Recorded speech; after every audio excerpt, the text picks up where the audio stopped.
What's going on? This is the Broke Genius. This is Finance Fridays. The topic is financial slavery.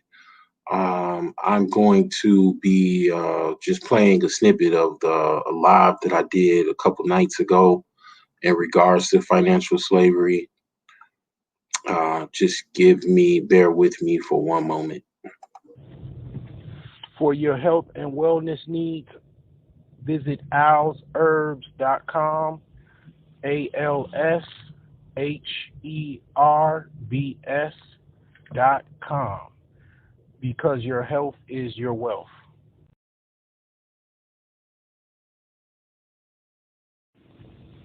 For all your tech support needs, visit ASCS Technical Services at ASCSTS.com. We have on site service as well as remote support options. Check out brokegeniuses.com, stay in the know, order some of our latest merchandise as well as use our financial tools to help you on your daily financial journey.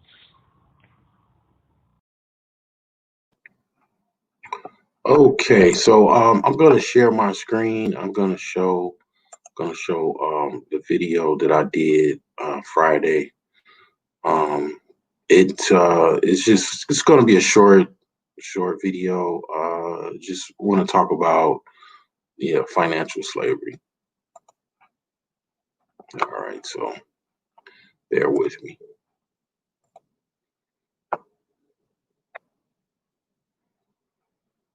All right, so it go YouTube.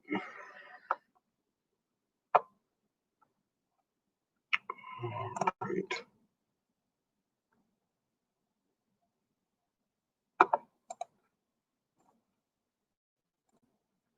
Hope everyone is having a good weekend so far.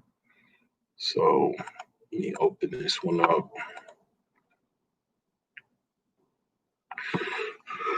So about right here. Okay.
My bad, guys. I didn't share my screen so with my audio. So I was literally just playing the video and it was not even playing. So let me start it off here again. Let's see here yeah, about right here. Any type of you know disagreements or whatever like that. But the thing is like, in my opinion, a lot of times, things like that lead to people actually, like that's one step of it. Another thing is that people pay for places to live and become house poor just so they can be in a particular neighborhood, when they can't really afford it and they go through a lot of financial hardship to afford it, to be in a particular neighborhood they can't afford. Like if they, had to pay cash for, like, let's say in a world where everybody had to pay cash for a house, what would you think to yourself if where would you live? Where would you actually be able to live? If you had to spend your own capital, you got no loan, you got no ability to do anything, where would you actually be living? Well, a lot of times people will actually they would have to live in a poor neighborhood, because really without the credit, they wouldn't be able to afford to pay cash for these particular properties. And it just leads down the road to where I'm talking about, which I'm going to be talking about Friday, which is financial slavery. Because it's like literally you are a slave to what you want. You're a slave to what your desires are. So if you actually want something so bad that you would, because it's like, here's the thing. Let's say you and your significant other, I'm talking to women here. You guys both save $50,000. Instead of going to go get some house way out in the hills that's $200,000-$300,000, you go get let's say a house that's $100,000 that's a fixer upper, and it's not all the way out in the hills and all fancy. Or even worse, a $50,000 house that's close to the hood, but you don't have no mortgage and is also a fixer upper. I'll give you 3 scenarios of what that's going to involve. The first scenario, which is the house in the hills that's $300,000, is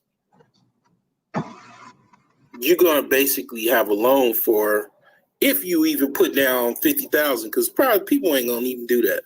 Your mortgage will be about over $3,000 a month. Probably with taxes is going to be close to $4,000 or $3,500 a month. And that doesn't even include insurance. That doesn't include the utilities, all of the household expenses, utility costs, your own personal expenses, your bills. If you get, typically people have car payments because they love these brand new cars, right? It's beautiful, brand new cars. I mean, it's cool, but hey, credit is good, right? It's like Vampire in Brooklyn. Evo is good. Like, credit is good, right? Everybody loves some credit, right? I can't stand car payments. I hate them with a passion. I look at car payments like child support payments. I can't stand them. But anyway, like, yeah, a lot of people, they'll have a car payment along with their mortgage. So, car payment, insurance, utilities, cell phone bill, food expenses, transportation costs. You probably have student loan debt, because you had to have some type of way to, get a job or whatever. You probably went to school, got a, student loan debt, so you got to pay that. You got credit card debt, probably pay that. They included that in the monthly bill. What else?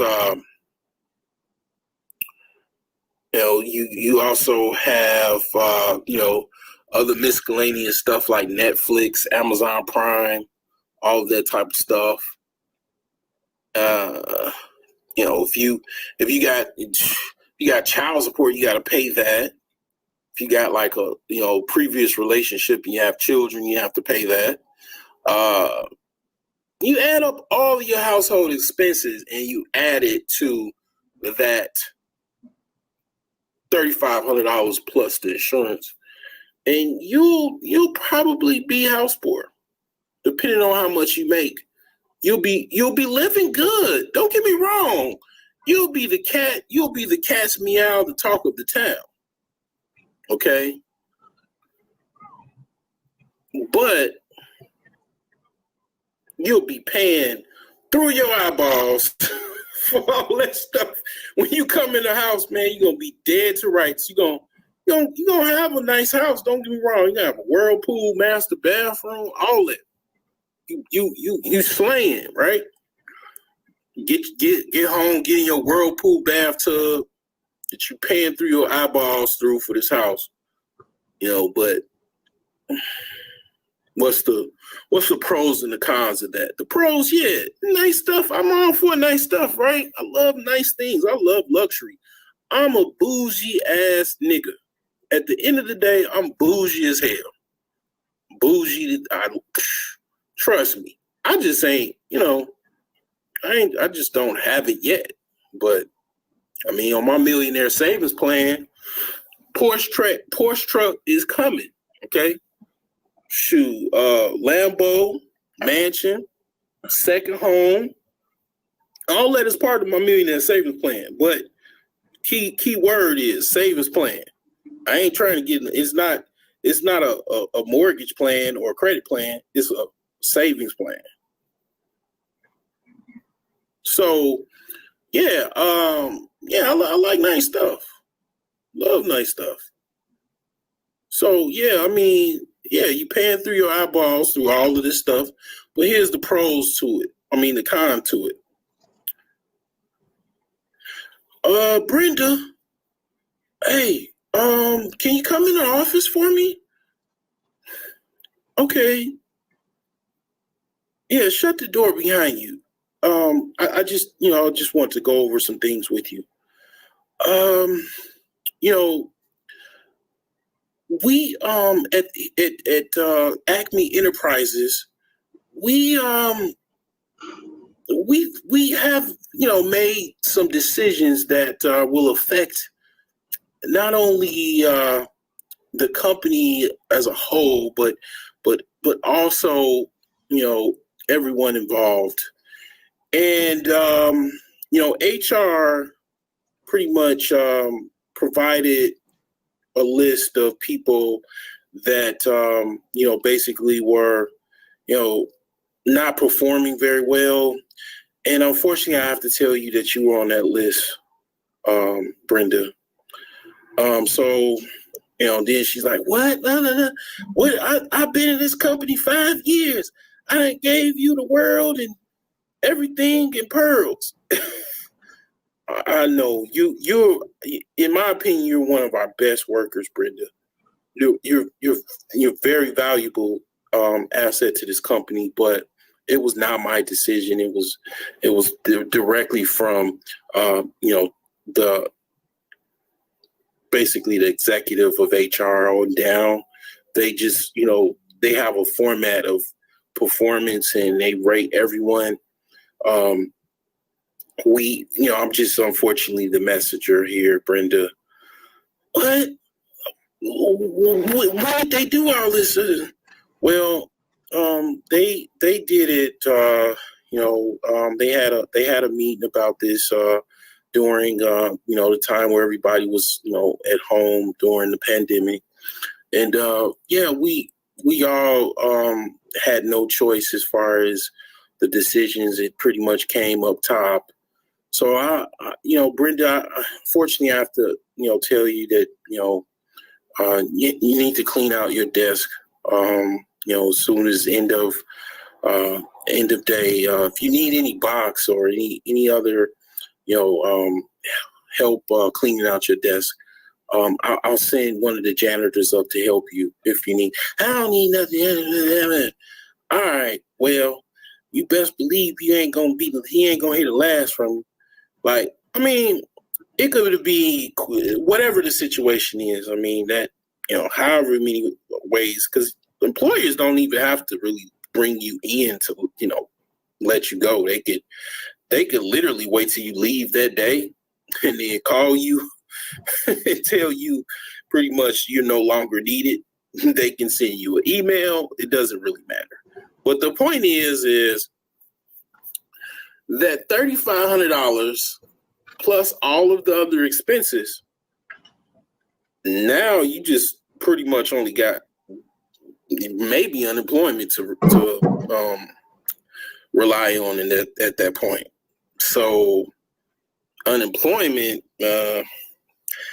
usually it's probably a third, or if you're lucky, a third, but a lot of times a fourth of what you make, at your job.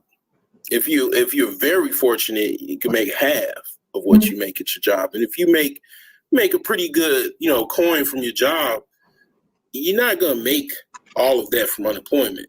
And then it takes a while for you to get it, so you're gonna be log jammed if you don't have any savings. But you get where I'm going with this. Now you don't have a job. Now your bills are log jammed. That car note that you like, pretty much now you got, after a month or two, you got bill collectors, car loan people, company calling you, where's the payment at? Where's when you're gonna be making a payment? Then you have the mortgage company calling you after 3 months. You pretty much got log jammed through your other bills because you got no money coming in. And you've been, filling out applications and everything. Now that whirlpool bath that you've been taking, that after a relief from work or even a weekend where you're off work and you're just feeling good and lighting candles, doing Snapchats, teasing all of your, little social media boyfriends or whatever. That situation is a little sour now because now you pretty much are losing sleep. You're worried, you're stressed out because your fantasy land is crumbling down. Now, this scenario that I just mentioned, it's going on and it's been going on for years. And pretty much all of that credit that you get is based off of income. Because here's the thing about credit. That's why I laugh at, people don't care, companies don't care because they get insurance off of lending to people, to individuals, and as well as businesses. But what good is credit if you don't have any income? I'll wait. But anyway, yeah, it's really not good. It's not. It's only based off of your future income or your current income or your wealth. So if you don't have any of the latter, it's pretty much your credit or whatever they gave you based off of your credit. It's crumbling down. Option 2 is a lot just like option 3, where you just bought a house that was $100,000 and you put $50,000 down. Well, I mean, it's a lot better scenario, a lot better, because instead of paying $3,500 mortgage, you're probably paying like close to about $1,000. And you can kind of, pretty much weather this storm of $1,000 mortgage versus a $3,500 mortgage. Okay. So yeah, I mean, the whole point to all of this is basically you're a slave to basically your desires. If you got the second option is in that scenario is $150,000 house. You put down 50,000, you now have $100,000 mortgage, and you would pay about depending on your taxes, you would pay about like 700, 600, depending on your interest rate as well.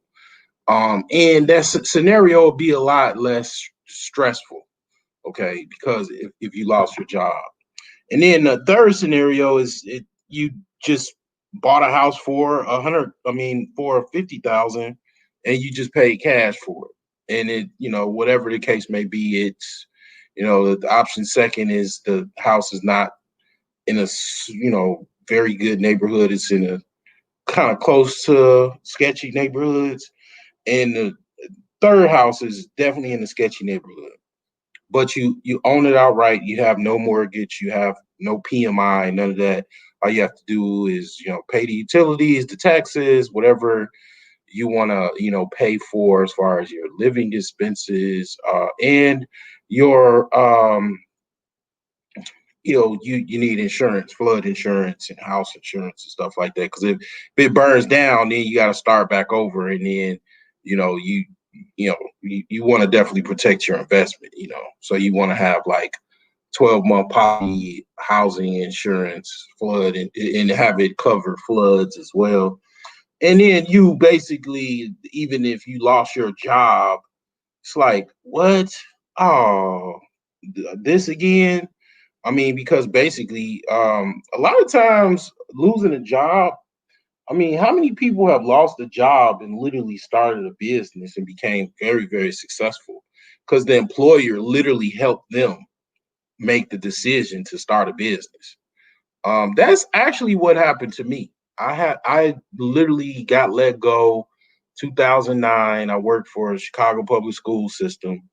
I was a IT coordinator, and I got laid off, but I was making a chunk of change. I was, living with my mother, and I didn't have any bills. And I mean, I was pretty much saving most of my money. And then I had a pension, a little small pension. I just started a store. Now it lasted for about close to 3 years. And I mean, I used that money and just being able to have not working to start my business, but yeah, I mean, if you already have your housing in order, you already have a place to live, that's typically close to 50% of your living expenses is your housing. So if you already have that covered, I mean, basically you don't have to worry about, oh, I mean, yeah, it's a bummer to lose your job, but you're not like in the same situation as someone with a whole bunch of mortgages and a whole bunch of car payments, loan payments, credit card payments. You literally basically are kind of, yeah, let's just say you kind of have a lot of financial insurance involved as far as if something happened, you can pretty much do some dog walking and make enough money to pay your um the electric bill and your gas bill and cell phone bills and stuff like that. And if you got unemployment, I mean, you could just pretty much use that as a sabbatical for a year because all of your bills are already paid.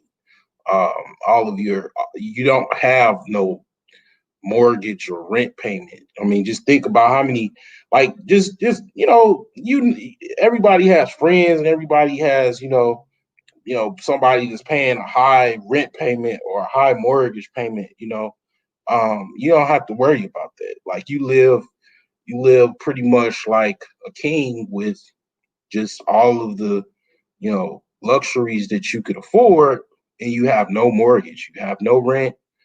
All you have to do is just pay the taxes, and that's it. And then you have 2 years to pay taxes before, depending on whatever state you live in. That's how long you have to pay. Like in Illinois, you have 2 years to pay taxes before you get into some type of delinquency status. But you have to pay taxes plus penalties. So you know it's a lot better to own in most cases than to have some type of loan or anything like that. So it's just that's how you escape the financial slavery. Like the slavery kind of even not now that I thought about it, I'm like, a lot of times it also goes outside of material things. It goes like a lot of times people are slaves to women too, like slaves to relationships, like literally, like because you want this woman so bad, you willing to enslave yourself for her. I mean, literally. So it's kind of like goes into some old like ancient Eastern philosophy where you control your wants and needs. You take control of your desires and you manage them, and you pretty much come into a state where you pretty much stay in your lane. So like for me, I mean, don't get me wrong, I will say this: if I had the ability to get a home loan and get a good deal, I would be living I would be living literally in the place that I wanted to live since I was in high school. But I don't. So that leads to paying cash. So I get whatever I can get. I stay in my lane. I can only afford a hood house. I mean, a hood house is not bad. Here's the thing about this: if everybody bought a hood house, the hood wouldn't be the hood no more. Like look at New Orleans. New Orleans was the hood. I mean, I seen it with my own eyes because I was coming out of training school when I was in the Navy. I had to go from traveling, going back home for Liberty, and I saw New Orleans, and it was pretty hood. This is like 2001. So I mean, now they got 3, 4, $500,000 homes in New Orleans. You know what I'm saying? DC area, pretty bad. Now they got homes that are very, very expensive.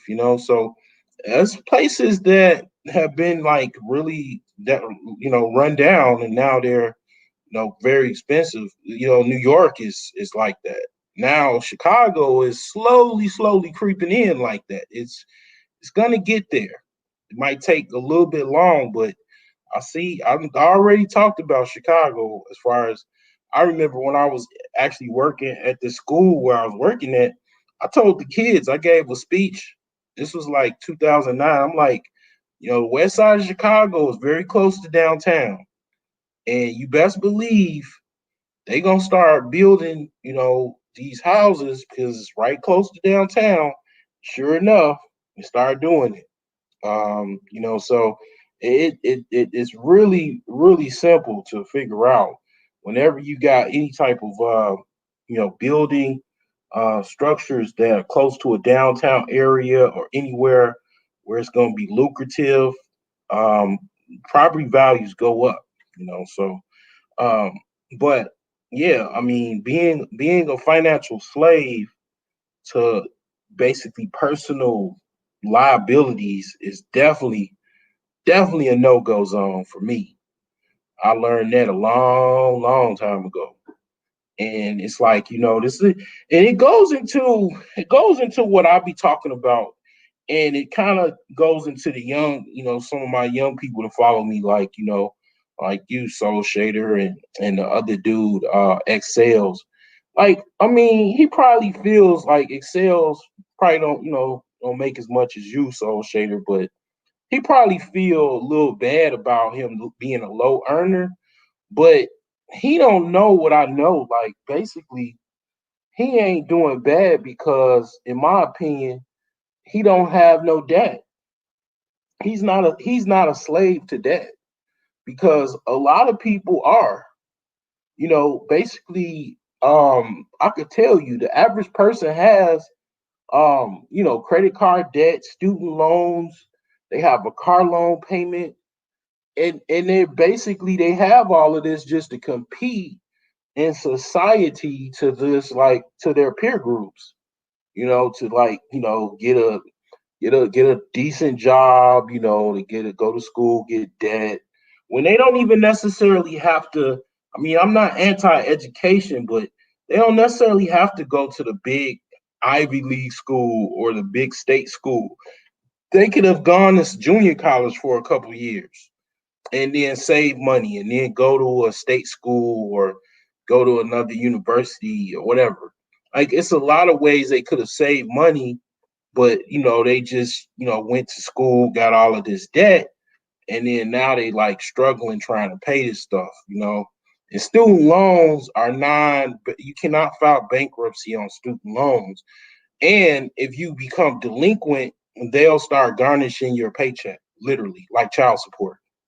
Okay, so they all you young people that don't know no better, I'm trying to tell you, what I'm saying?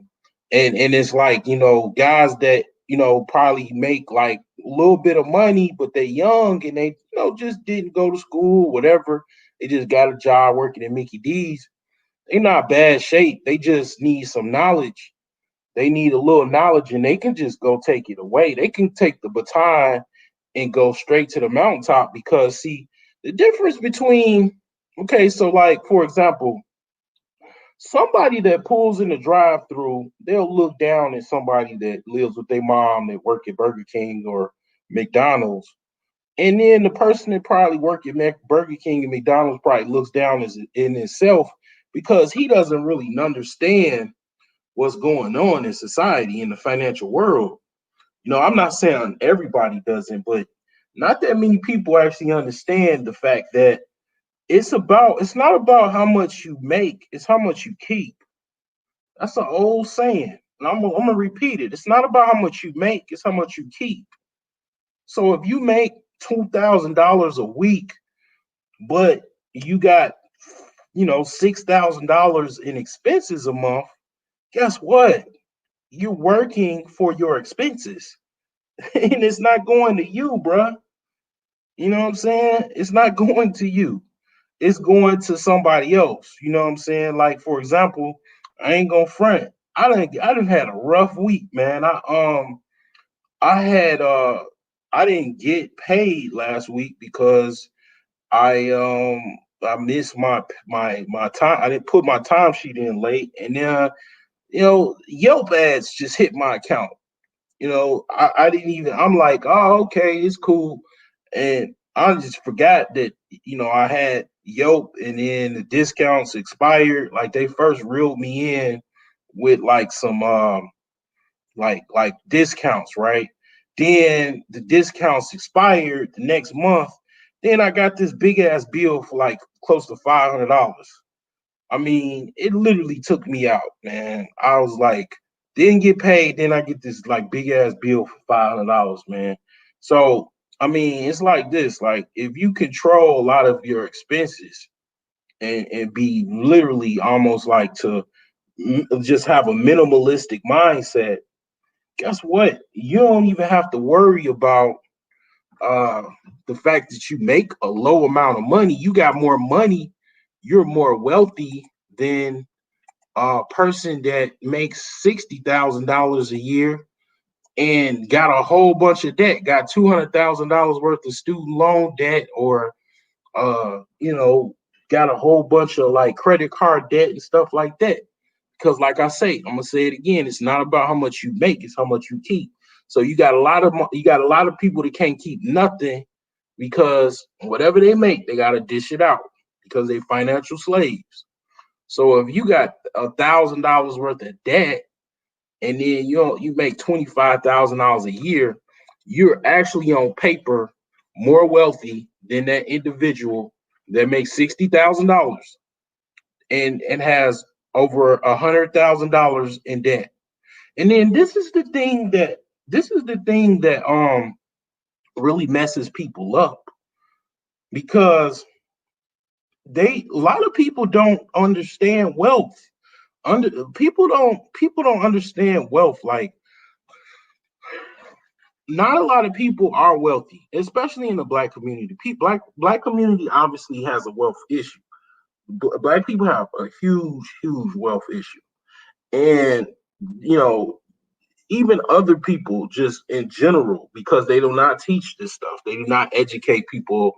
People don't even want to learn. They just, what people want to do? They want to see you hop in a Lambo.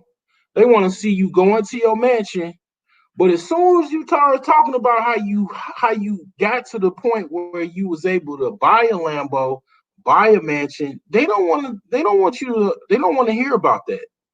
It's boring. Start going to sleep, because they want to see everything right now.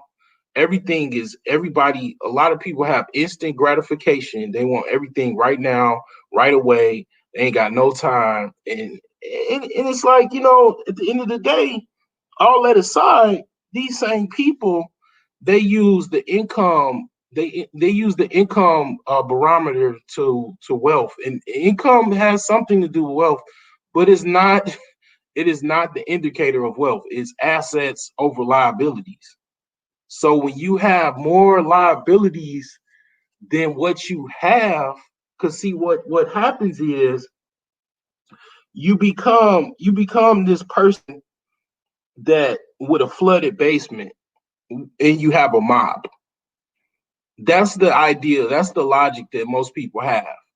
So I would say most people, but it is a lot of people, and this is what I do. I mean, I get on my soapbox to try to wake up someone, because the thing about it is, it's the same logic. You in a flooded basement with a mop trying to get the water down, and it's not. It's to your almost to your kneecaps. I mean, that is the equivalent of you making $60,000 and then you have all of this interest and you're paying a minimum monthly payment towards those debts. That is what you will actually be doing. That's the same logic that you would actually be doing. You would be trying to mop a flooded basement, trying to get the water down. and I, it's people, you could see, these people that they tell these stories about how, they spent, so much money a month on their student loan payments. And then they start, because they was paying a minimum. And then after 5 years, their balance initially was 49,000. And then 5 years later, their balance is $48,000. They went nowhere in 5 years because they don't understand interest rates. They don't understand interest, and they don't understand basically financial concepts. Because see, here's the cruel world about nature and society and even capitalism. They don't care, man. People don't care. These rich bankers, their children, they teach them to be careless, to not care, to not really give a shit. And I don't blame them. It's like, all right, I want an infinite amount of Lambos. I want an infinite amount of mansions. I want to be a billionaire and all this other stuff. And it's like, I don't care if you're stupid. I'll just make a whole bunch of money on stupid people. You know what I'm saying? It's like, okay, stupid people born every day. Great. More money for me. And it goes into It goes into the whole 1%, 10% type of stuff. I was going to work. No, I was going to my store. When they were having these like little like debates and stuff, and they were rioting about they were called the 99 percenters. Well, all these 99 percenters, man, they just gave them jobs, and then they shut up. They basically shut up. They gave them some jobs, they gave them a little 401k, and then they shut up. You know what I'm saying? But I still remember walking through that crowd and thinking to myself, these people don't understand how wealth works. They don't understand. They don't have any clue about what this system is. Like you fund these people and make them get rich and wonder why they're rich, because you make them rich. You made their families rich. You made their grandchildren rich. Everyone, you made them rich because you doing what you feeding this whole system. And it's like, you tell people this and they just don't understand. And they call you, they like, oh man, you got all these people capping. And it's like, statistically speaking, most people are poor or broke. And then it's like when I call myself broke because I choose to be realistic, they chapping on me. They got all the smoke for me.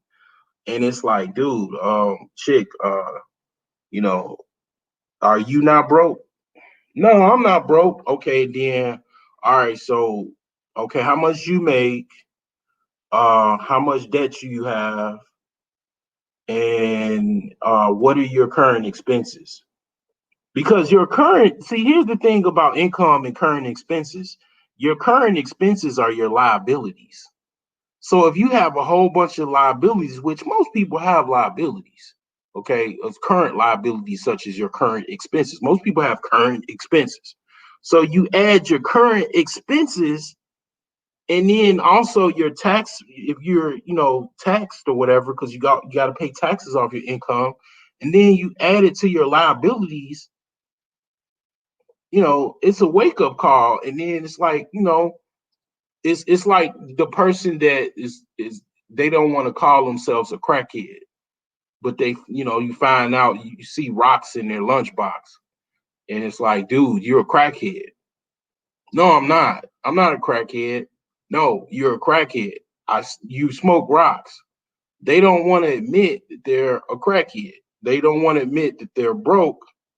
They want to front, and then just it's like they want to continue mop this basement floor until next thing you know, they're homeless. If I went around and I asked a homeless person, like, how did you end up this way? Would you always homeless, or did you have a job? Or I mean, what were you doing like before this and all of this happened where you was homeless? I mean, most of the people are gonna tell you I was, working a job, I was paying bills, I was having a good time. I used to hang out with the fellas, and I just had a normal life, and then everything just came crashing down.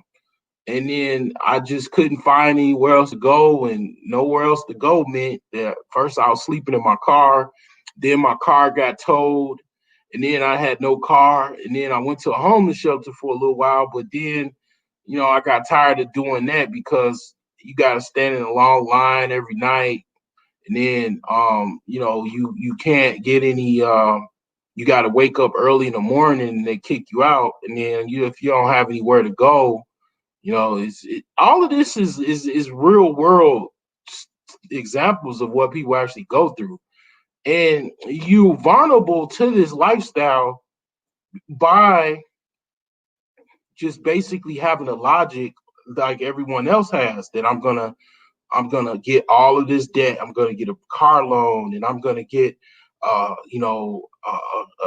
expensive apartment or expensive house that I can't afford, and then I lose the house and I lose the apartment, and then where am I at? Um, most people even your loved ones are not gonna want you to stay at your house after I say a month or two. You got about a good 20, you got about a good month or two till I don't even care who it is, your sister, your brother, your aunt, your grandma, your mom is just gonna look at you like, what are you doing? Like, why are you here? Like people just naturally don't, they don't expect grown people to really live with them unless you're like, have some type of problem or something like that. Now, if you got cool parents and all of that, like that's a good case. Like, man, I mean, that's cool. But a lot of people they just be like, what what's your exit strategy? How long you gonna be sleeping on this couch? And then some people don't have no tolerance hardly whatsoever. They got like 24, 48-hour tolerance until it's like, man, you know what? Get it. You got to get out of here. You know what I'm saying? I can't take it anymore. Can you leave, please?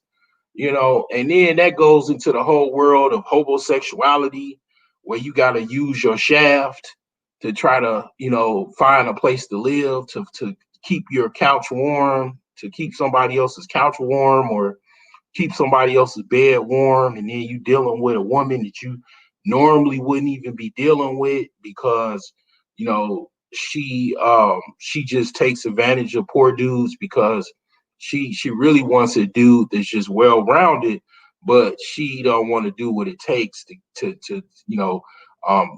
either get a guy that or pretty much deal with the guy that's well rounded or shit. Really, to be honest, let's be real. Is so unattractive or obese that not even well-rounded dudes don't even want to talk to him, let alone upper tier guys, definitely don't want to talk to him. So it's like all they can get is a dude from prison or a hobo, in the hood or a hobo, whatever they can get them. And you got to put up with all of the stuff that she got to, that she's giving you because you don't have anywhere else to go. And then another thing is you got women that deal with homosexuals that they know that if you make money, you're no longer probably going to want to deal with them. So they literally do make attempts for you to be broke. Like they'll literally try to like constantly take you shopping, constantly like ask for money and stuff like that. So you can stay broke, so you can actually not leave them. Literally, I'm not making this up. This is real world anecdotal, like life that actually stuff that I dealt with, like, and yeah, it's something like that. It's like if you get money, they know you gone. You know what I'm saying? So they'll try to literally keep you broke, like kind of like a pimp and a hoe dynamic, where a pimp pretty much keeps his women broke, so they won't, so they'll be pretty much stay with him because if they make a whole bunch of money, they'll just probably go. So like yeah, like it's just kind of like that, man. So yeah, man, it's a lot of young people they don't notice stuff, but and then even they get older and they just listen to their friends and try to feed their ego, and then all of that stuff gets crumbled down the second they ain't got no money. And I'm gonna mention something that I talked about before a couple weeks ago, or if not last week. I mentioned about people that have gotten their car repoed or was about to get their car repoed and they went and like robbed a bank or something like that. Well, um, this it's a guy in Chicago, in the Chicago area, whatever. This dude was getting his car towed, and the cop showed up for whatever reason. The cop showed up. This dude started shooting at the cops, man. I'm not making this up, man. I promise to God, like this dude literally was getting his car towed and he shot at the cops, man. They shot at his ass. He got shot up. He went to the hospital. And I mean, I think he's alive, but he literally was shooting at the cops because they was repoing his car or towing his car, whatever the case may be. He was gonna be absent the car, and that was enough for him to unload off on the cops.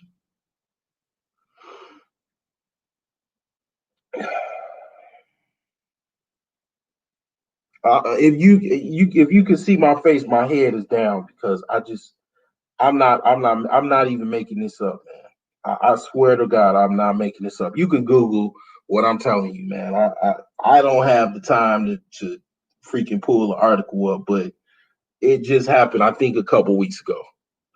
And it's like literally happened just right after I mentioned, like, it's people that do certain things out of frustration because they don't have any money. It happens every day, you know. But it all comes down to trying to keep up with the Joneses, trying to be this fake, this I call them rich pretenders. All these rich pretenders out here trying to pretend like they're rich, and it's like, to what avail? They end up hitting the wall of some type of either getting evicted from their apartment, um, losing their car with a repo because they couldn't afford the car, losing their house in a mortgage, trying to pretend, like they're rich, and then it just is what it is. But yeah, I just hey, I don't give a hell about the thing about it is one thing I'll say, like, because all of this I started talking about it the other night was because my cousin's cousin posted, basically like, he was crying on social media because he was like, why do these people don't like me? Why these chicks don't like me? They'll get a bum dude that ain't got no money. I got this credit score and I got this job and I got money. I got an apartment. These women do not. It's a certain women that like that you probably don't like. And women are not. They are very financially motivated, but what they'll do is they'll get a dude that got money. Not all of them, but they'll get a dude that got money, and then still go back and get the broke dude that ain't got no money, but got plenty of time and plenty of energy to knock the bottom out. And once they knock the bottom out, they don't really that shit, man. It's women. I know women, man, that are near and dear to my heart, family members, that will go broke for a broke ass dude or to live around a whole bunch of broke ass dudes that they feel like is gonna knock the bottom out. Okay. And this person near and dear to my heart or family member, whatever, is educated, bachelor's degree, all the nine, like, all of that. But I mean, it just in their mind, that's what they think. Like, it's dudes that can knock the bottom out, that is rich, is work at freaking corporate America, work as a plumber. I mean, I don't know, for some reason or not, some women think that hood dudes is the only dudes that can fuck. And that's not true by a landslide. It's like it's just certain women that they just in their minds they think that, and then when they get with a dude or quote unquote educated lame or a lame dude, and then they get their bottom dropped, they're shocked. They're in like they trying to hold your hand and all this other goofy ass shit, and they like they like They're shocked. They're like, oh damn, this I didn't expect this. You know, you're supposed to be a lame that can't fuck and just make money and all. Where did they make you from? But it is what it is, man. But it's women primarily they are they are physical, just as physical as men. I mean, and you don't necessarily have to have money to get women. That is not the end all be all.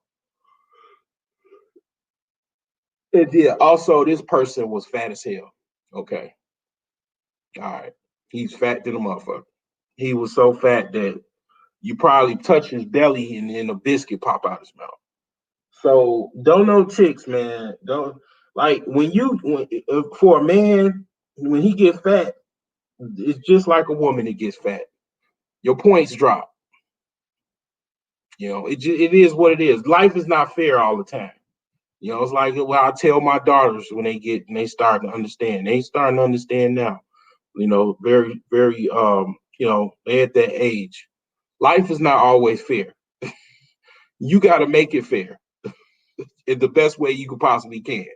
Now, I mean, from experience, like if you are fat as hell, your points drop. It is what it is. I don't care if you decent in the face, nice in the face. If you fat as hell, your points drop. Just like women. You got women that look good and all that. Tyra Banks right now, she fat and she got a lot of weight. Points drop. She got to get her a personal trainer. She got to get her a nutritionist. Probably everything that goddamn Kevin Samuels be saying you need. She need all that shit because she going out the world ass backwards. And she, this was a woman that goddamn it was in every magazine under the sun. And one of the who's of female models and all that type of shit.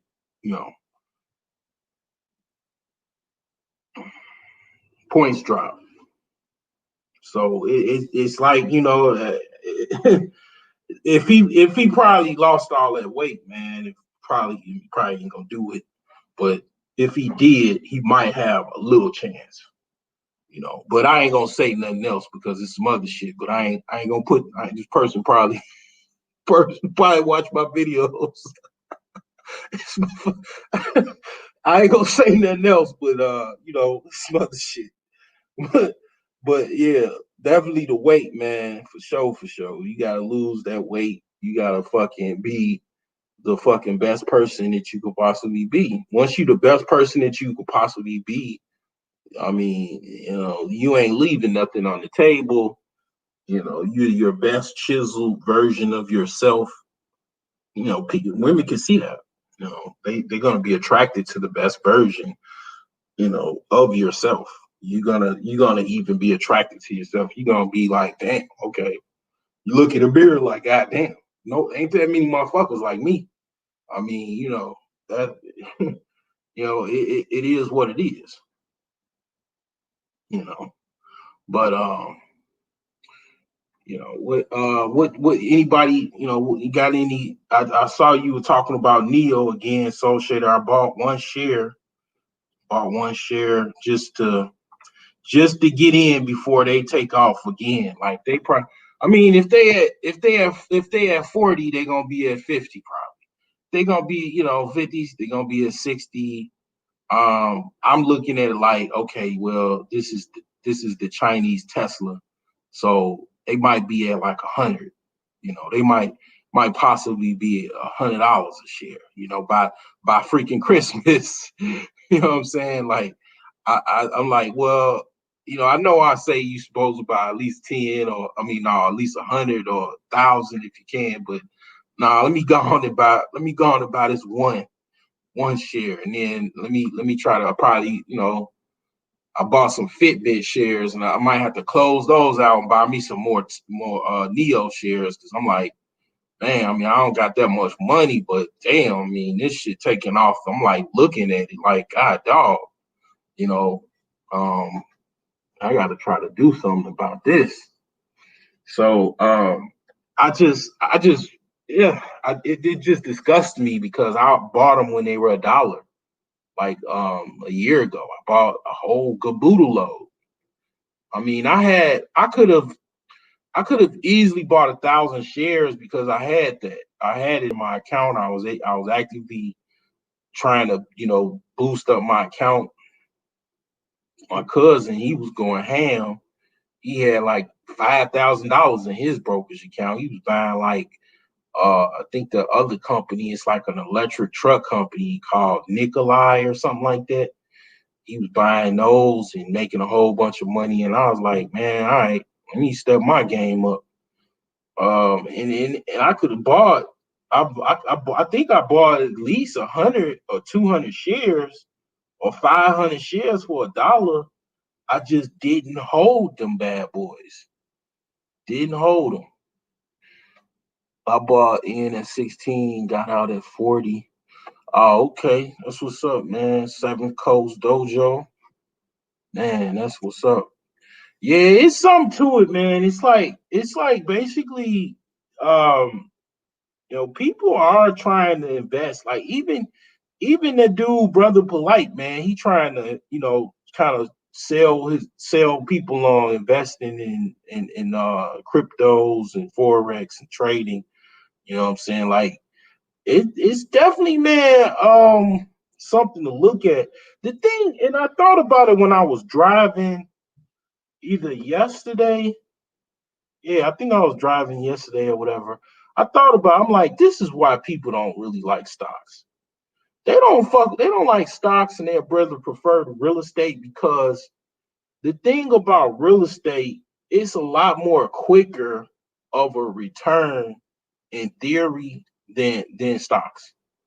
So with stocks, you could pretty much you gotta pretty much wait for the most part. It ain't no 3 months or no 6 month type of thing. Like sometimes it is because see, here's the thing, it has been like that because of this pandemic.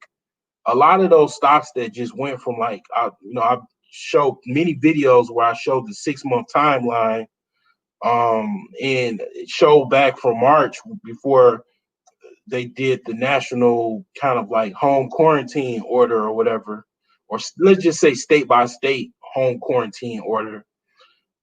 It basically it went a lot of companies went down and then dipped up because like Zoom. I mean, Zoom went through the roof, like, because a lot of people needed Zoom or whatever. And a lot of these companies, they just kind of made money off of this pandemic.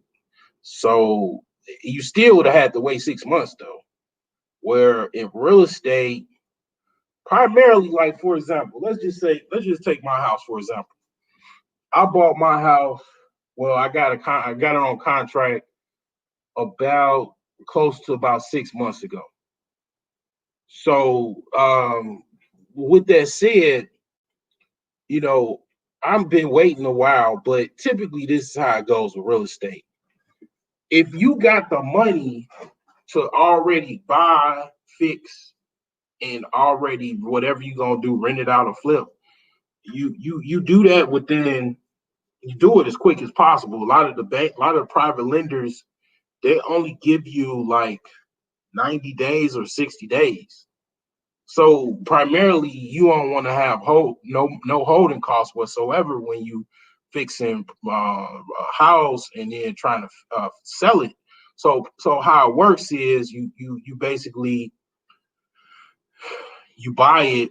You typically make money before you buy it. You already buy it way below ARV, which is after repair value. So you get a house, whatever. Let's just say 100 grand, and you see the ARV is like 180.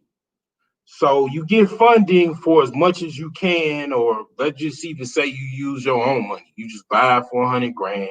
All right. So you get your contractor to come in there, your GC. You walk through everything that needs to be done. Matter of fact, you do that before you even buy the house. So you determine, all right, you gonna need about 35 to fix this up. So you already, you pretty much you put your budget at about 35, 40. So you start projecting whatever need to be done. If it's really, really bad, like the house is like a D grade house, you basically you demo the house. That's the first step. You demo it. That take a weekend to get a couple dumpsters. You demo the house. That take, depending on how much you got to do, the cost involved with that. You then, after you demo, you get your electrician out there, you get your plumber out there, right? That's what I'm doing now. So you get your electrician out, you get your plumber out, you get your HVAC guy out, you get your drywall guy out, you know, you get all of those people out to start working, to do whatever. If it ain't nothing that needs to be done, then you don't do it. If you whatever those, if you already got a furnace in there, you just get it, hooked up, turned on, get the gas turned on. And if the electrical is already run, you just get that turned on with the utility company. You check the sewage line. If the sewage need to be rotted out, you ride that out, with your plumber. If the plumber don't do it, you get a sewage company to do it. You ride that out. That takes, like, all of that, what I just mentioned, take probably about a week or two to do. Then after that, after plumbing is already taken care of, electricity is already taken care of, you put in the drywall. Drywall could be done within a week. Okay, you plaster, you sand it off about a week's time with a whole crew, right? Then, depending on what else is needed, like if you need a roof done, you do that. The roof can be done within a weekend as well. So drywall's done. Then next is painting.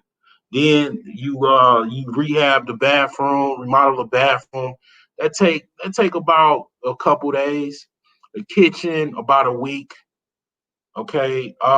Then you got your kitchen, you got your drywall. Everything is fixed up as far as electrical, your plumbing, your HVAC is running. You got your water heater. If you need a sump pump is like $200. Get the plumber to do that, but sometimes you don't even need a sump pump. You basically put the kitchen in, put the bathrooms together. Then now the next thing is like I said, painting. And after you paint, and then you also got to put your fixtures up, whatever electrical outlets and all of that. Then you put the flooring down. After you put the flooring down, you do a walkthrough. You see what else is needed to be done, to be finalized. You do the finishing touches. If you got to do the roof, then you can go ahead and do the roof, patch the roof if you want, or redo the whole roof. You do the exteriors, check the garage, you fix the landscape, and you got a whole house fixed up. And all of that I just mentioned, if you got all the money to do it, you can do it well within 60 days. Really, to be honest, if the house ain't even that much that needs to be done, you can easily do it within 30 days if you got the right people. Because, like, sometimes a lot of contractors be like doing side projects and they don't really, have the time. So finding the right contractors is more of the problem if you already got the money than anything. But if you already got a team of contractors that's ready to go, they can fix the house up within 30 days. You could have it on the market by the next month, the first week of the next month. So you can have it sold if it's in a pretty good area of selling. You can have it sold within well before 60 days, probably within very desirable houses. They close, like your real estate agent will have open house and have 10 offers or 5 or 6 offers within the first day. You'll take the best offer. If you just take that best offer for that open house, you'll close within a week. So I mean that's typically what people are used to when they're selling real estate. You know what I'm saying? So they don't, when they look at the stock market, they like, well, I could buy a house, fix it up, and I'll make 40 grand within uh, you know, what, 2-3 months. I gotta wait to wait what? Like I gotta take a whole bunch of risks too, because it is, it's a lot of risk involved in the stock market. And it's like, they like, okay, well, I don't get it. They like, well, I gotta wait longer, and then I'd rather just deal with real estate because I could just do a couple flips, and then I could make probably 100 grand a year, do a couple flips. They just stick with that. But how I look at it is, because I know stocks, like um what's going on, women of the past. You could do both. Like I do both, but with stocks is you want to set up like you could day trade and make a whole bunch of money. You could day trade. See, here's the thing with these real estate, all my real estate guys, right? That don't really want to mess with the stock market. That 40 grand profit that I just mentioned with all of that, with fixing the house up within 60 days, you can make that in a day. Now it might take you a long time to get to that point where you can make 40 grand in a day, but because you'd have to have probably like over $1 million in capital to make 40 grand a day. But you could probably make $40,000. Uh, it'll probably take you maybe, it depends, but probably let's just say a good month, you could probably make that if you trade right. But if you got like over $1 million in capital, let's just say you're a millionaire already, you could make that one day. You could make that within a couple hours. That 40,000, that same $40,000, and that's why I fuck. That's why I focus on the stock market more than I do real estate, ladies and gentlemen. Because you can't do that, as far as I know, in real estate unless you're a land developer or you're doing some big developments, and that's a whole bunch of money. But I mean, you could make like $100,000 a day in day trade.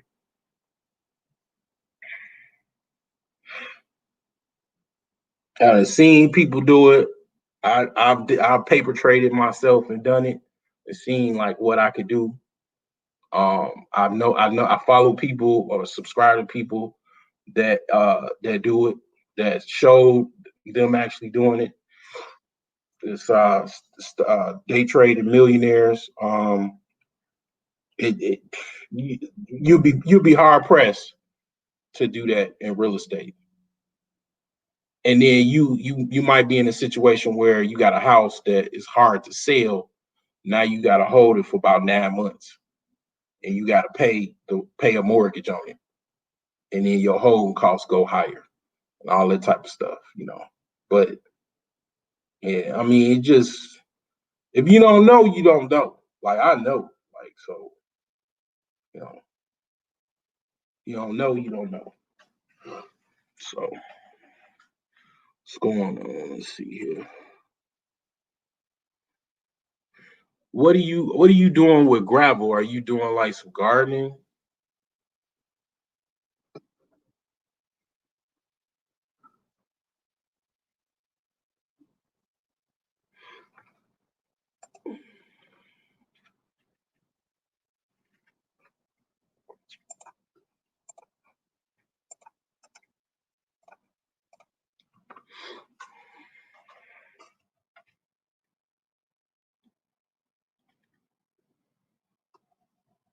Yeah, I gotta go. I gotta go to my house tomorrow. Meet with the electrician tomorrow. So either tomorrow or Sunday. But I can't wait to get that house done because I'm like, man. Oh, okay. Is this your own pathway, or you got like a business where you fix like you do works for other people? Because like I'm sick of living in this damn hotel, man. I'm sick of this shit. I want to get this, man. I wish I would have just like met these guys a lot earlier because I for the longest I couldn't meet. I didn't have a plumber or electrician, and I didn't know how much it was gonna cost to do the plumbing and everything. I just got the price for the plumbing like literally I think about 3 weeks ago. I done had this house since June, so I had to figure all this out.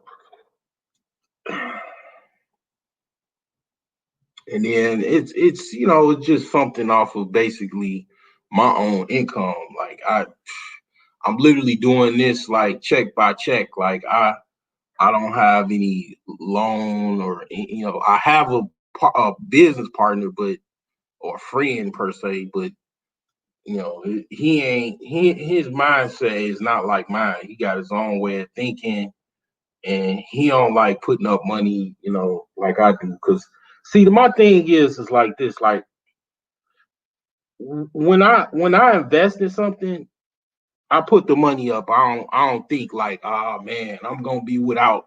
I'm blowing all my coochie money. Like I can't get no more coochie now. Blowing all my beer money. Like I don't think like that. I think the future. Like I'm putting the investment up, and I'm gonna get a future return off of it.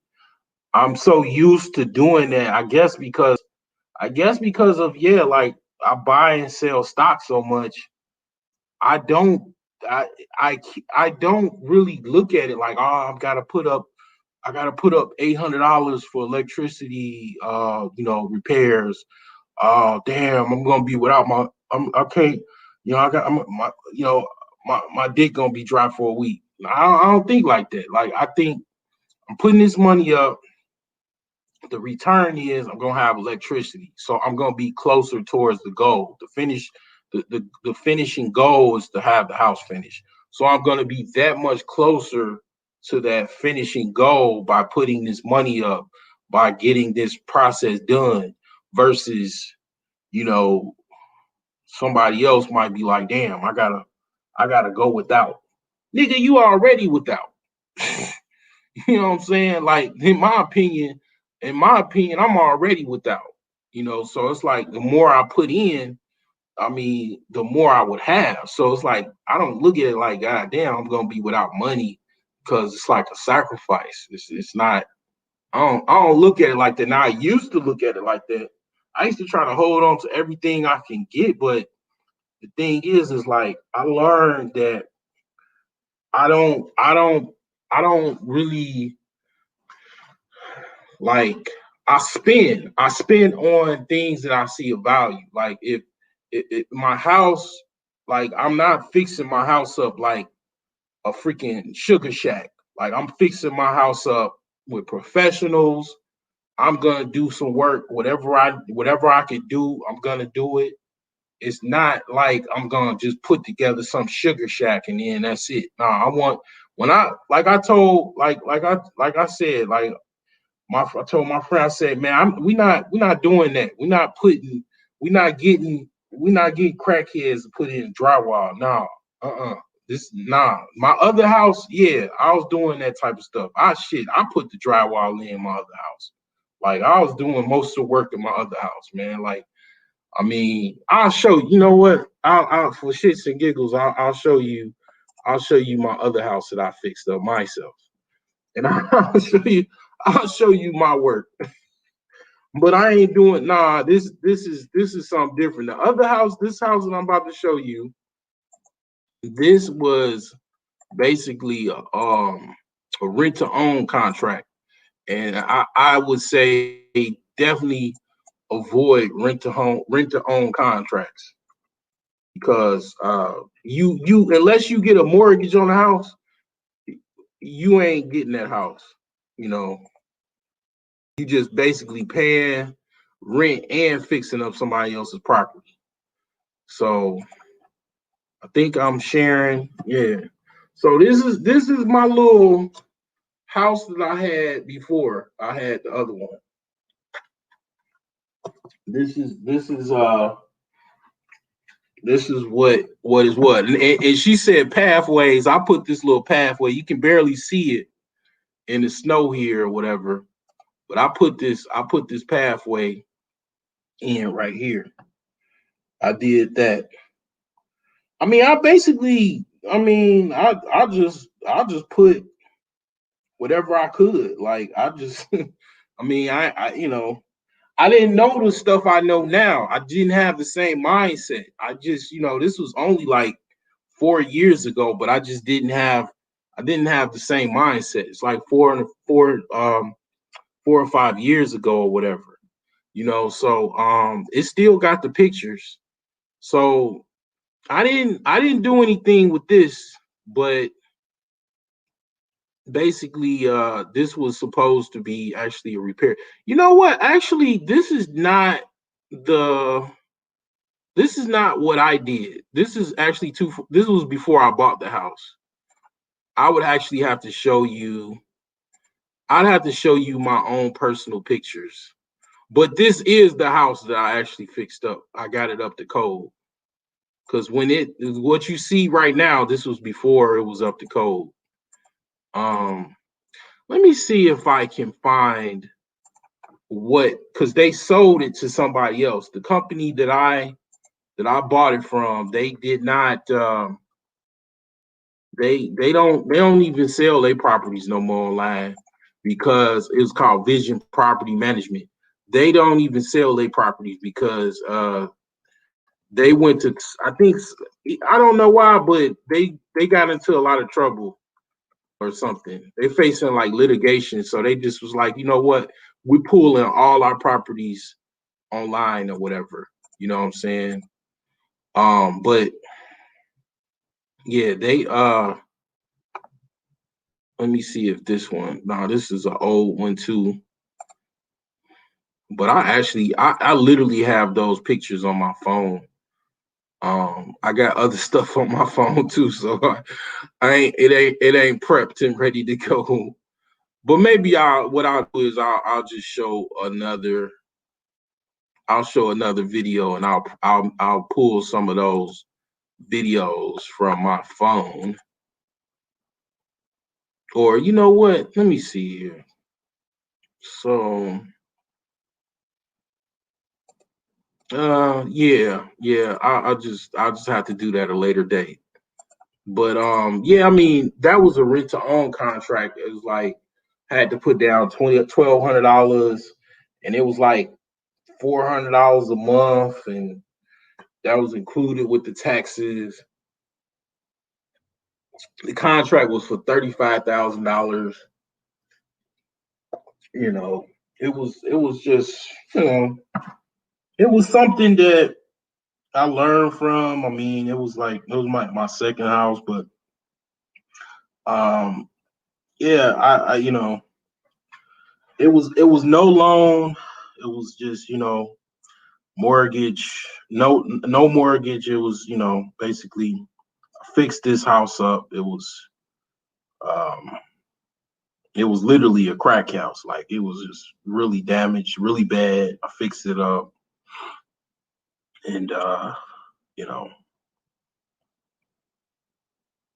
that's what I did. But yeah, I mean, that's why I think people don't want to mess with stocks because they used to the turnaround with real estate. With stocks, it is a lot of risk involved, and it also is a lot of things like it just a lot of things they don't know. You know what I'm saying? West Coast Doja. I'm looking for my first house now. I'm in New York, looking to relocate. Oh, okay. So Seven Coast, are you like in one of the? Are you like in the area of New York, like near the city, or you in like the because I think like in New York you have, what is it, like Southern New York or Northern New York or something, where it doesn't even, it's not that expensive. Because I seen properties in New York, like I think it was like south of New York, and it's like really not that expensive. But yeah, close to NYC is very, very expensive. But a lot of people are doing exactly what you're doing right now.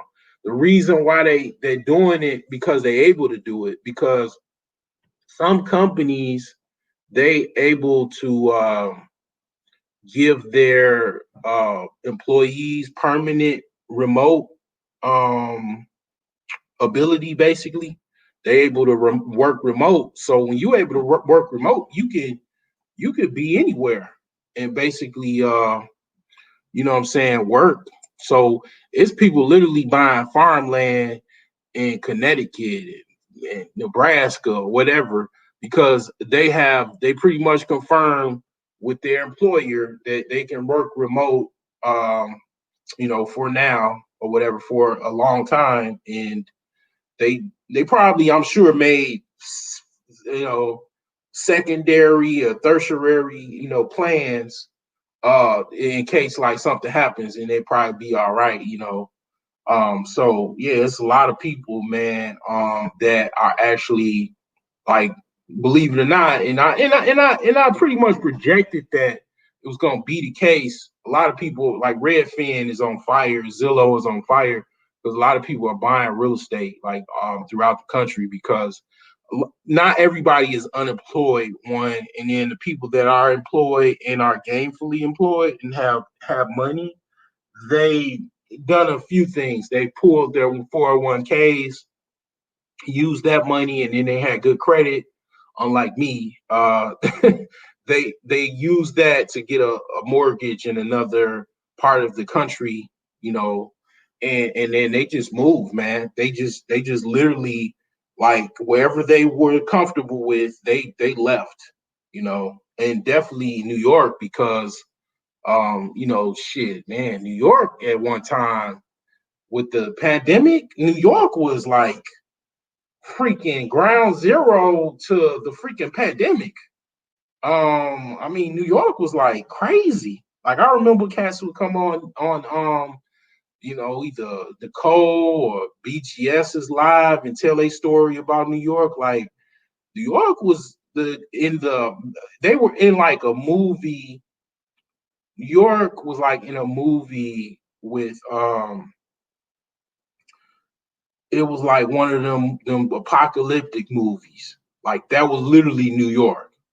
You know what I'm saying? Like, I mean, it probably calmed down a little bit now, as far as what I hear, but they still got a lot of restrictions, and a lot of them cats that got money, they like, man, they been gone. From what I heard, the stories I heard, like Manhattan and stuff, like they like, man, we out of here. They like went to Connecticut or they went somewhere else, you know, because they got the money to go. But I'm gonna tell you, I see every now and again, I see somebody behind me or driving. They got New York plates. I don't see it common. I don't see it. It's not common, but I do see every now and again somebody with New York plates, and they on the highway or whatever. But the thing about it, like I'm in the Midwest. I'm in the Chicagoland area, so the Midwest is cheap. Now I'll be just talking about the Midwest, but the Midwest ain't just cheap. The South is cheap. Um, I don't know about the like western part of the country. Like I don't really know about Nebraska. I don't know about Wyoming or Montana. None of that. But I do know the South and the Midwest is very, very cheap. Wisconsin, Indiana, uh, Illinois, even Ohio, even Pennsylvania. Pennsylvania prices going up because a lot of people are coming from New York or coming from the East Coast, and they're moving west. They're moving west to Pennsylvania. You know, Michigan, all of these places I mentioned are very, very cheap compared to like a New York, where one building is 1 point some million dollars. Well, in Chicago, a building already fixed up is probably like 100 and some thousand.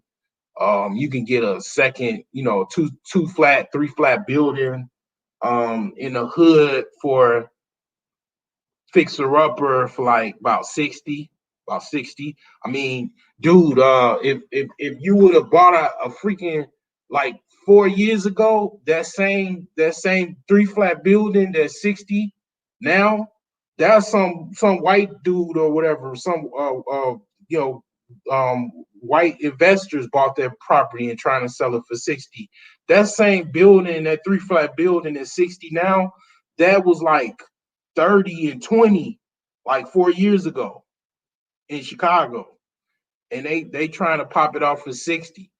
So it's like it's going for 60, and you know what I'm saying? Like it just that's the rate in Chicago. Like you got New Wisconsin. Wisconsin is even cheaper than Illinois. Indiana is cheaper than Illinois too. A lot of people are moving to Indiana.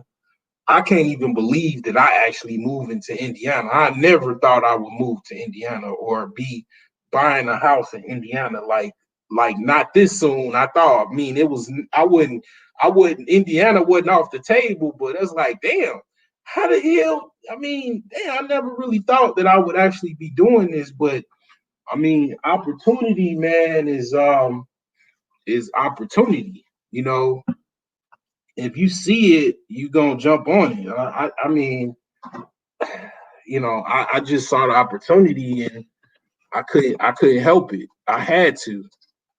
And not only am I, like trying to buy this one, I'm trying to rebuild Gary, Indiana, man. It's like I'm trying to, man, promote this shit because it's like if I'm gonna be living here, I want this city to be the best city. I want it to be like the best because I'm invested now. I got skin in the game, You say the case of, yeah, I hear about that. Like it's still going strong, man. Like it's resurging. What I can say is, man, because I sell herbs, I'm somewhat in the know as far as like health is concerned.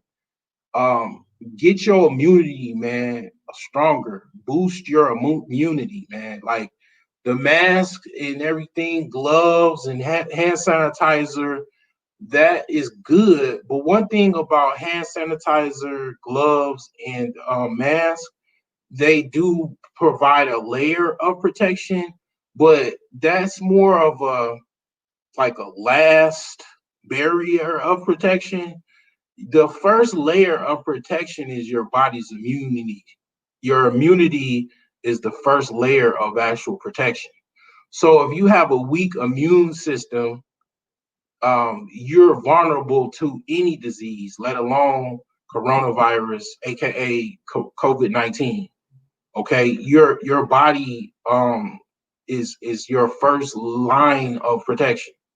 Okay, so the things you want to do, you want to drink coffee.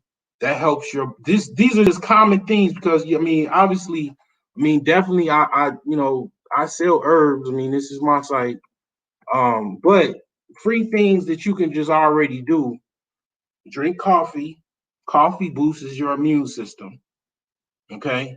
If you're not if you're okay with drinking red wine also has antioxidants in it. Grapes. If you just want to get the wine out of it, just eat a lot of grapes, primarily red grapes. And then another thing is my viralist video before I had the video deleted that was $100,000 views, right? And it was this lady talking about this it's called basically MMS. All right. Now she was saying that this thing cures all kind of stuff, right? Now, I think it's called the Magical Mineral Solution or something like that. Now, I didn't have some type of like spam bots or some like, I don't know, some people, whatever, I don't know, paid people from some type of organization or whatever. They just spam my channel and got that video removed, right? So it's still on my blog though. It's still like on my old blog. Let me see if I can find it. Like, but this joint, I've been taking it and it's very, very healthy. But the thing is that basically, this is my work laptop. I'm not even gonna even be able to go there. But it's on. If let me see, hold on. It's my old blog. It's my old blog spot website. My blogger. So let me put in Broke Geniuses. Let me see here, because this site it's up and it's basically a vault of all kind of like health articles, all kind of different articles or whatever. You know what I'm saying? And it's got a lot of information on here. So let me put this out. It's on there. It's literally on there or whatever. And let me copy this in here. But the thing is that, ladies and gentlemen, man, you definitely want to have your immune system boosted. And different things you could do, like I said, coffee, uh, red wine. Another thing is you want to, if you can stomach it, cinnamon. Put cinnamon in your tea. You want to also drink tea. You want to, some black tea or any type of green tea. So if you drink green tea, that's good. Like green tea and then you want to put some cinnamon in it. And cinnamon is a very powerful antioxidant, and it's also very good for parasites. But back to my other video that's just me, like this, it's like 11,000 views. I talked about apple cider vinegar. So apple cider vinegar literally kills everything damn near in your body that's bad for you, like parasites and stuff like that. It'll also help you lose weight. Like you take like a little like couple teaspoons of apple cider vinegar. All of these things will boost your immune system. See, they don't tell you these things because, well, you got your commander in chief that don't even care about shit like this, but whatever. But these things will help you actually be offensive towards not only the coronavirus, aka COVID-19, but also other diseases, other pathogens. It's just certain things. I'm of the Dr. Alayla Africa. Before I knew about the brother that passed, damn, I forgot his name, man. The old brother, they dragged him up in Barbados. Dr. Sebi. Like before I knew about Dr. Sebi, I knew about Dr. Layla Africa, and I had his book, man. And I pretty much, this was like 2000, early 2000s, and then I learned about Dr. Sebi. So yeah, man, it's cures for things that you don't think of. Like there's cures for it. Like people don't really like believe it is, but believe it or not, man, it's ways to cure certain things, man. I don't like to talk about things because I don't want to be attacked, nor do I want other people to be attacked. But Africa is not really doing that bad with this COVID shit. And that's because they've been using a combination of drugs and herbs, man. That's why. A lot of the Americans are not. They're so hooked to the pharmaceutical companies. I mean, I work for them. I work for quite a few pharmaceutical companies. You know what I'm saying? But and I made a little money. I made enough to feed myself and take care of my family and pay for my things that I wanted at the time. But I mean, herbal, health is definitely the future. People are awakening to herbal remedies. You know what I'm saying? So you definitely want to have your immune system. You want to have your immune system, very, very strong. You know, because your immune system is the first line of defense. The mask, the gloves, the hand sanitizer, those are your final layers of defense. The first layer of defense is your immune system. This is stuff they don't talk about. You know what I'm saying? This is stuff that they don't tell you because for whatever reason they might not even know, or they just not telling you these things. You know what I'm saying? But I might not be rich, but I am intelligent. I am a genius. I will tell you, something that if I know that will help, you know what I'm saying? And definitely that is something that a lot of people miss, the immune system, you know what I'm saying? So, definitely you want to check that out. If you are not already, being vigilant. So, yep, that's true. I mean, it's like basically shit. I mean, this stuff is not new. It's been people have been healing themselves with nature for thousands of years. I mean, chemet is actually the word for that's where we get the word chemistry from. We've been I'm not anti-drugs. I'm not anti-drugs. If you can, like I say, like if you want to take my natural Viagra, all the best for you. But if you feel like Viagra itself or Levitra or Cialis is better for you, man, take it.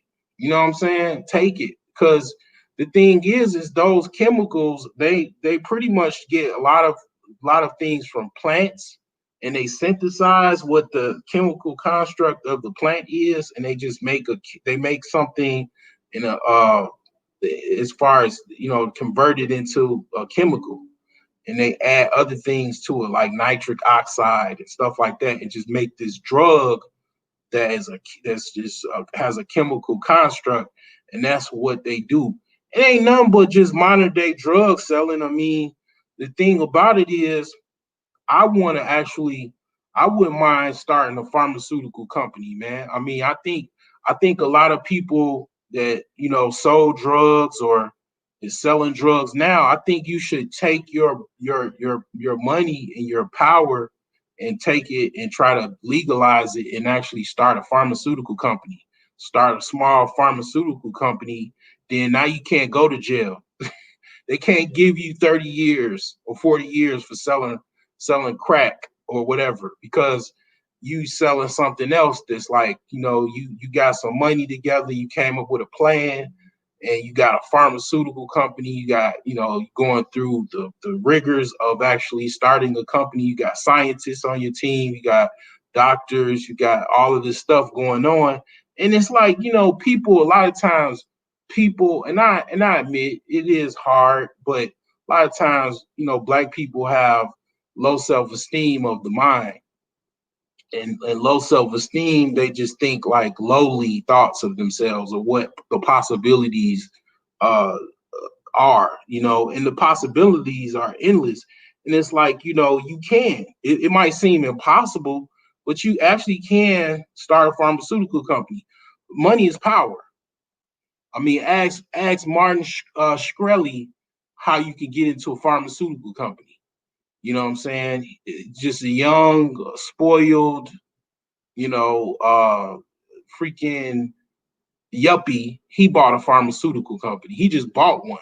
You know what I'm saying? And got with a whole bunch of investors and actually bought a pharmaceutical company and bought an actual drug. You know what I'm saying? Like, this is the stuff this is why I'm into trading. You know what I'm saying? Like, this is why I'm into that, because it's like that's how you know what I'm saying, can actually, make not only make a whole bunch of money, but you could just like buy whole companies, you know what I'm saying, from the ground up, because money is power if you know how to use it. you know. But his thing is he was just too arrogant. You can't be arrogant like that. They're gonna get you. You know, somebody gonna they gonna you gonna have people losing their sleep trying to figure out how to get your ass when you just that arrogant. You gotta be humble because when you humble, they can still try to get you. But I mean, if you humble, you don't give nobody no reason to get you. You know, he was just too arrogant, too smiling, joking. You know, I done seen many people, man. They try to come get you when you on that level. You that damn arrogant. But yeah, I mean, yeah, it's possible, man. And if you can't do it in America, just go to Africa and do it. Go to Africa, start a pharmaceutical company. Go down to South America, start a pharmaceutical company. Yeah, to a certain degree, but yeah, I don't. When you go into, I thought about that because that's another thing with herbs and shit.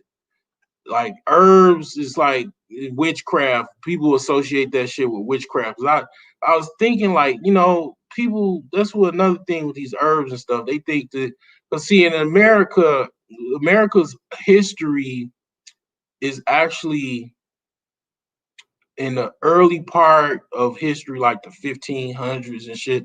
You actually had is actually Salem witch trials, literally. Like that shit is real. Like actually was killing witches, thinking people was witches and killing them because that's what they were doing or thought at the time. And then now you got people calling themselves witches and shit like that. Now here's the thing, like that's ignorance. That's historical ignorance. Okay, them people that did all that, they was very ignorant and stupid. Just like the white people that killed all of the passenger penguins, they were stupid. Okay, they wiped out the passenger penguins, damn near wiped out the bald eagle, which is the freaking bird of the country, through due to just shooting them up to oblivion. Okay, like that is the level of stupidity that literally why the passenger penguin is no longer here. It's basically herbs that grow from the ground that heal people. That's it. That's all. It's not. I mean, well, the pharmaceutical companies, I think that's what you're talking about with witchcraft. Yeah, it is some. Now, when you making potions and shit like that, yeah, that is some witchcraft ass shit. I do agree with that. While you on some old, goddamn it, hocus pocus, making chemicals and all that type of stuff to destroy people. Because see, here's the thing: you got good and you got evil. Good and evil been here before. Everybody was here that is here now and is going, all that the duality of good and evil exists all throughout, the world. It's going to be here all, whether we dead and gone, our children, our grandchildren, they're going to be dealing with good and evil. You got evil companies, you got evil people, you got good people, you got good companies. I myself, I'm a capitalist. I'm an ethical capitalist, meaning I'm not, if it harms the environment, it harms people, I'm not trying to make a benefit or profit off of it. I'm not, I am an ethical capitalist. Okay. So when you're trying to make money, to make a whole bunch of billions of dollars to put out some type of drug that's gonna have people growing six toes and shit like that, um, that ain't what I want to be a part of. And then yeah, I think that's some sorcery witchcraft type shit. Yeah, I do agree with that. But if you're making like, for example, I still use Advil, okay, um, actual bare aspirin or whatever. That is effective to a certain degree as long as you don't abuse it. I still use that. Like, but I mean, you take a whole bunch of them, you'll be your last goodbye. But yeah, certain drugs, you won't catch me with a 10-foot pole taking, But yeah, it's some of that stuff. They get caught. and then they pay a fine. But I guess they like, all right, well, if we make 100 billion and we just got to pay a $10 billion fine, all right, we don't gonna really want to do it, but we'll just do it because we done already made $90 billion. They be like, all right, well, we just make the 90, pay our taxes and whatever R&D, and then we just move on. And then, we still got the money that we made, but yeah. Yeah, it's like my daddy used to say, man, he used to say, wicked people, you know what I'm saying? You got wicked people, you know. But yeah, I'm gonna call it one. I'm gonna let this one go. You guys have a wonderful weekend. I'm gonna try to give me a little shut eye. Had a long week. Definitely I listen to this playback myself because I don't know, man. Sometimes I'll be like, man, I just read off listen to myself than some of these other people, man. I'd be like, man, forget this. Just listen to my own playback. But all right, y'all take it easy.